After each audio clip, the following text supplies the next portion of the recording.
cash, bank, money, moolah, bucks, bills, Benjamins, cheese, biscuits, peas, bread, brick, cabbage, cake, coin, cream, dinero, shekels, dough, bunts, paper, green, guineas, lolly, notes, pesos, coinage, rack, stack, scratch. All different names for money. I quite like money, being honest with you. It's lovely, isn't it? Lovely. You know, do you ever smell your money? Not anymore, because I haven't got any money anymore. I had a few quid a while back. I ain't got any money anymore. Probably why I've resorted to podcasting. So, welcome to Mind Junk episode 2. And today's episode is called A Cashless Society. So, that's the direction we're heading in, isn't it? Really? It looks like we're all going to be in a cashless society. And I know a lot of people out there will be thinking, it's alright. Don't care about that. It's actually quite handy. Just using your card all the time, isn't it? Tap. Tap. 3 Jaeger bombs. Tap. TK Maxx. Tap. Yeah, I mean, it is quite handy. There's pros to it, isn't there? There's certainly some good points. I'm going to go through it, actually. I'm going to go through the pros. I'm going to go through the cons. I'm against it. You can probably tell by my cynical tone, my voice. But yeah, I'm against it. And I'm going to go into that. I'm going to tell you why. I'm going to tell you why I think you should also be against it as well. Because I think this is quite an important issue. And it surprises me, really, that not many people are bringing it up. And it also surprised me that the people that do bring it up are all my conspiracy theory friends. And I've got quite a few of them. I'm not myself a conspiracy theorist in general. But this is something I feel quite strongly about. I think there is a conspiracy to become a cashless society. Because it's going to take the power away from you and give your power to somebody else, which is never good, is it? So we'll talk about the pros of a cashless society first, will we? So they think it could be lower on crime rates because obviously you're not going to rob a bank if there's nothing in there to rob. You're not going to go to the garage at 1 a.m, are you? With a shotgun trying to fucking hold it up when there's no money there. Although, could do it for some cigarettes, I suppose. Wouldn't surprise me. Some people have, and I'm sure would do that. So, also probably make you feel safe walking home at night. You know, I'm a cash man. I like to carry bunts in my back pocket, which is alright for me because I'm a 100 kilo blue belt in jiu-jitsu. So when I'm walking home, you want to try and rob me, motherfuckers. You want to come hard. But I suppose if you're a frail woman or a modern man, you know, one of them slender types, then, you know, I suppose walking home at 3 a.m. drunk, you probably feel quite vulnerable if you're carrying a large amount of cash. Easier storage and handling. I mean, I can see that. I can see why the banks want to do it. It probably costs a lot of money to make coinage. Probably costs a lot of money to store it. I mean, I don't know if you've ever held some big bags of coins, but they're pretty heavy. Yeah, it's probably a bit of a ball ache storing millions of pounds in £1 coins and £2 coins and 50 pence coins and notes as well. You know, I mean, it's all got to be stored. It's got to be handled. You have to pay people to handle. Go into the bank nowadays, and you know, there's not many staff there anymore, is there? Because, like, really, they don't want you to go into the bank and get money, do they? They want you just to never go into a bank. They want you to ring them up if you've got a problem, and they want you to use your card, and they want to give you credit, and then charge you interest, so they can make their shekels. That's what they want to do. So, I mean, yeah, there's some pros, isn't there? I mean, it's cheaper for the banks as well just to use digital currency. It's cheap for them, isn't it, to have no staff? Nobody there to look after you.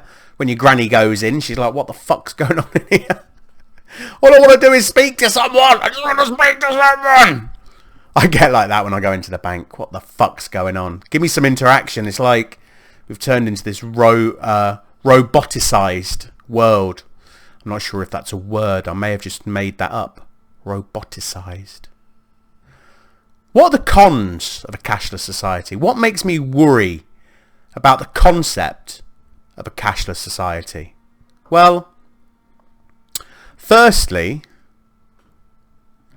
imagine, and I'm saying imagine, but this is basically what it is. You don't have to imagine because this is what it is. Anytime you spend money, the government can see what you've bought. So you buy some anal beads online and the bank's like that. Anal beads. They also know your location. So where was he when he bought the anal beads? He was at home. They know everything that you buy, and they know the time that you bought it, and they know the location in which you bought it. That's some scary shit. I don't really like that. I don't like knowing that I can't buy something without somebody knowing what I've bought. Not that I buy anything dodgy, but even, for example, if you go to get a loan and then they look at it and say, you spend a few quid online gambling, don't you, matey? You like a game of poker, don't you, matey? You've got a premium Pornhub account, haven't you, matey? Like, just fucking give me the loan. I'll give you the money back. Maybe. It's weird, isn't it? It's weird. So that's one thing, privacy. A big thing for me is imagine a world where you've got loads of money. Say you've got 50 grand. It's quite a large amount of money, isn't it? And you put it in the bank for safekeeping because, you know, the banks are safe. That's where people put their money, isn't it? And then you go there and you say, can I have my money? And they go, no, you can't. So, sorry? No, you can't have your money, sorry. Sounds crazy, doesn't it? Imagine that world where you've given the bank the money and then they don't give it you back. And you're saying to me, Stevie Nicks, you fool, that would never happen. Banks wouldn't do that. They wouldn't take your money and not give it you back. They fucking would. And I tell you why they would. Because they've done it before. For 3 years in Greece, you could only withdraw 60 euros a day. Yeah, 60 euros a day. If you had 50 grand in the bank, you'd go into the bank and say, can I get a grand? And they'd go, no, you can't. You can get 60 euros today, be 60 euros tomorrow, and then in, 18 days, give or take, you'll have your grand. It's not much good if you have to pay your crack dealer and they're drip feeding you 60 quid a day. That is the power that cashless society is going to give the banks. It's going to give them the ability to not give you your money. It's going to give them the ability to withhold what is yours. Imagine if there's a power cut. And we've seen it. We've actually seen it in the UK numerous times. Seems to happen with NatWest quite a few times. I don't want to get sued for slander, but I have seen it happen. Where people go to the bank, they go to withdraw the money, and the banks aren't working. They've been hacked or there's been a problem in the software. Do you like the thought of everything you own in the possession of somebody else? I don't. I don't even like giving people I love dearly money to look after. I don't. And I don't think you should either. I think you should be safe for your money. And I don't think the banks are the safest place for your money. And this is the problem. In a cashless society, the banks are going to have total control over what they give you, when you can get it, where you can get it, how you can use it. We should not be giving the banks that trust. We should not be giving them that responsibility. The banks, for years, have proven themselves wildly irresponsible with people's money. And do you trust them to put the security in place that they won't ever get hacked in the future? I mean, in a world, in an age where we've got quantum computers coming out, I don't fucking trust the banks. So you're saying to me, are we moving towards a cashless society? Why are you making this video? It's never going to happen. Okay, so in 2019 in Sweden, only 1% of transactions were with cash. 1%. So every 100 transactions, people used cash. The other 99, tap, card, PayPal, whatever. That's a crazy thought.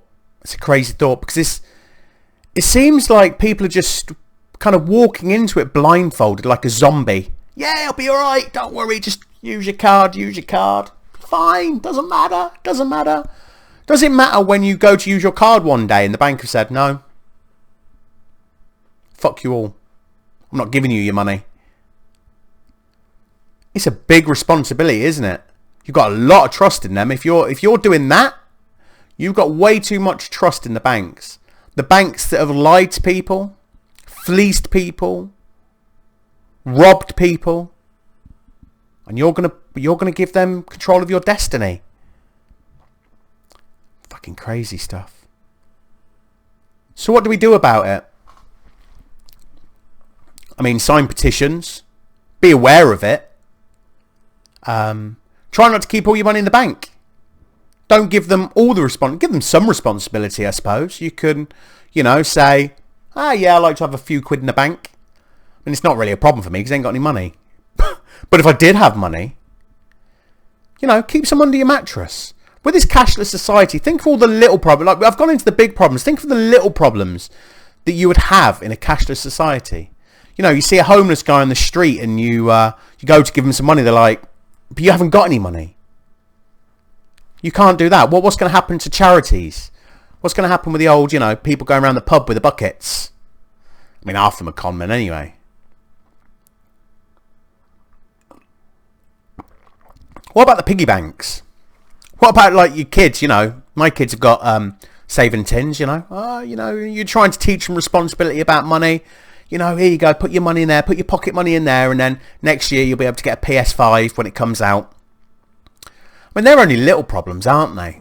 But is it what you want? That's the thing. That's what I'm worried about. I'm worried about the fact that we're walking headstrong into this society that nobody has voted for and nobody has really thought about. There's people out there that are thinking about it. There's people out there right now saying, let's make this a cashless society. Let's make the population 100% reliant on governments and banks. Yeah, no one seemingly cares, really. I mean, I just find it obscene. I find it disgusting. I find it weird. I find it very much like a dystopian world where the government are in charge of everything you do. I find it very totalitarian. I'm making up words. I don't even know what they mean. I'm just saying words. So, if you're out and you're shopping and you see a sign that says we only accept card transactions, don't shop there. Do not just fall into this. Keep cash at home. Keep cash on you. Use cash. Sign petitions. Speak to your local councillors. Speak to your government if you want to. I mean, I probably won't be asked. I mean, I've done the video. This is my bit towards it. But just be careful. Just watch where we're going. Because that's what they want to do. They want to take control of your life from you. Don't allow them to do it. Alright? Alright, that's a serious bit. Will we do shower thought of the week? So every week I'm going to be doing a shower thought of the week, which is basically, as it is, it's a shower thought of the week. So this week's shower thought: if people reunite after death, it's going to be pretty awkward for people who are widowed and then remarried. Yeah, I love this. I'm going to put the link in the description so you can see whose shower thought this was. It wasn't mine. It was somebody else's. And it's brilliant because there's 4.2 billion people on the planet that believe in some kind of heaven. They have different names for it. I think Christians call it heaven. I think Muslims call it Jannah. It's the same principle. You know, you're good on earth, then you go to heaven afterwards. I think there's purgatory as well, which is kind of, you know, if you've been good but not too good, you can go in there for a little while and, you know, a couple of 100 years in purgatory, and then you go to heaven. But what happens if you've led a good life, you've been pretty decent, you know, you give to charity, you try not to beat people up or steal or rob, you do not covet thy neighbour's wife, you know, you lead a good life, but, you know, you get married, and then your missus dies. Very sad accident. So you remarry because you don't, you know, you're 50, you might have another 40 years left. You don't want to live it alone, do you? You want to get a bit of, you know, strange going on. You want to get a bit of variation. You don't want to spend the last 40 years on your own. So you remarry again, and then, you know, 10 years later, she has an accident. And then you marry again, right? I mean, you know, it might happen. It might not. I don't know. But this is what's happened. You've had 2 wives. You're on your 3rd. And then you die. You know, something bad happens. You die. You croak. And off you go to heaven. And you're all excited. Oh, yeah. Fucking hell. I got in. I'm going to heaven. Can't wait for this. Woohoo! Break out the Netflix. And you're there. You're at the gates. Big pearly gates. St. Peter's there. Hello, Steve. How are you? Good, mate. Thanks. How are you? Yeah, not bad. Busy day. You know, 100,000 people in today. Fucking hell. It was a busy day. Yeah. COVID-19. Keeping us busy up here, mate. You got some people to see you, Steve. Oh, for fuck's sake. I've only just got it. Can I have a pint first? Or what's the fucking... No drinking here, mate. Alright, so who wants to see me? Well, Steve, it's your first wife and your second wife. Oh, for fuck's sake. So you go through. And you're reunited with your first 2 wives. And they're there. And they're fucking telling you everything you've done for the last 20 years. Oh, I can't believe. Oh, you bastard. I can't believe that after I died, you waited fucking 6 weeks and you was already trying to fucking bang that young one in Swifts. You fucking dirty bastard. And then your second wife. Oh, yeah, I can't believe you got a 3rd wife. You told me I was the one. You told me I was the one for good. Then you remarried again, you dirty bastard. I can't believe you did it to me. Fucking hell. I think there should be contracts when you're married. I'm not sure. I think a lifetime is a long time. Especially because you only get one. But an eternity? Fucking hell. That's hilarious. The thought that you can be married to somebody for 50 years and then die, and you go up to heaven and it's, oh, for fuck's sake. I wonder if when you get to heaven, you're like both in your peak. That'd be good, wouldn't it? Because, I mean, I've had a few peaks, being honest with you. I've been in shape like twice in my life, but yeah, I'll take that shape. Or when you get to heaven, you're how you look when you died. Because, so you get up there, you know, and you died when you were like 22. You're all fucking ripped and great shape, shredded, looking good, ready to fucking tango. But your wife carried on till she was 85. You get up there, you're like, oh, your wife wants to see you. Oh, fucking great. Send her in. And she's like fucking 85. Oh, grimy, all dried up, shriveled. Eternity. Oh, for fuck's sake. The Bible should be a little bit clearer on this so we know exactly exactly what we're getting into. Eternity. With your fucking wife who's 85. We're going to do Tweet of the Week. This is a new section I've added to the podcast. It's basically just going to be a tweet that I've stole offline. Or online, really. And, yeah, I'm going to credit them because that's what we do, isn't it? When somebody does something good and then you steal it and say, you know, that's my work. It's not technically my work, but I'm working from it, with it. So I think that's all right, isn't it? So, Life at Tiffany's, at Life at Tiffany's on Twitter. A thing I never realised about being an adult is you will always be cleaning your kitchen. No matter if you get takeout, no matter if you're gone all day, you will be cleaning your kitchen. It's fucking true, isn't it? There's probably some of my listeners who might be, you know, they've never cleaned a kitchen because they're young. And, you know, somebody else cleans the kitchen, doesn't it? It's a fucking weird moment. It's a weird moment when you get to that age and you realise that you clean your kitchen 2 or 3 times a day every day. I'm at that fucking age. Honestly. I clean it when I wake up. Sometimes. Sometimes I just wait till lunchtime. But I definitely clean it at lunchtime. Then you cook the kids dinner and then you fucking have to clean the kitchen again. And they come down for fucking snacks because my 12-year-old's, he's at that age where he's just fucking eating everything. And then you have to clean it again in the morning again. And that's what life becomes. A series of kitchen cleans. Then you die. And then you meet your wife and you spend eternity with her. And there's no drink. And there's none of the good things that you enjoyed on earth. It's weird, isn't it? Because if you live and you don't do... Say you live a completely holy life. No hedonism whatsoever. You know, you don't drink, you don't smoke, you don't take drugs, you don't fornicate. And then you get to heaven and you're actually not allowed to do any of that. Fucking hell. You've given your whole life, you've lived holy, and then when you get there, it's still fucking boring. You've had a boring life and then you have a boring eternity after it. Fucking hell. It's pretty hard to take that, isn't it? So... thanks for watching. This was episode 2, A Cashless Society.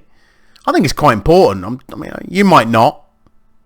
I suppose, you know, it's up to you what you find important, really. But I thought I'd talk about it because I've seen a few people post about it and I fucking couldn't agree more, being honest with you. I think it's dangerous. And I think we're just walking into it, really. And I think sometimes when you're just marching onwards... sometimes I think you have to stop and just have a look at what you're marching towards. You know, do you just keep walking into the inevitable or you know, are we as a people, as a culture going to stop and say, whoa, let's have a little look. We're going in this direction, but is this where we want to be going? Or is this not where we want to be going? So the important thing with these videos is, you know, I enjoy doing them. Thanks for everyone last week. 160 views. I was quite surprised by that, actually. Didn't think I'd get that many. But you did me proud. But you know what I didn't get was any shares. And the share's the important thing because I'm glad you like it. I'm glad you're watching it. But if I'm going to get new people watching it, I need you to share it so that your friends can watch it, not just my friends. Because we all have different circles of friends, don't we? And that would really help me out. So if you could share this video, that'd be massive for me. I'd really, really appreciate it because I've already got my next 2 podcasts planned, actually. So I'll probably be another one later this week. I also want it to be interactive. I want you to comment. I want you to ask me things. I want you to put in the comment and say, Steve, what do you think of this? And, you know, Steve, what do you think of Princess Diana's death? Or, you know, something like that. Be interactive, you know. Steve, I think you're dog shit. Don't put that. That'll probably upset me. But yeah, I mean, I've got a few podcasts ideas coming up. They'll be like the next kind of week or so. I might even bang a couple out because I enjoy doing them. I enjoy talking about things, and I'm at an age where I don't have friends anymore. Like, for this lockdown, it's like nobody rings me. Nobody rings me anymore. You know, it's not like my phone does be hopping off it. You know, literally, I can go months and nobody will speak to me.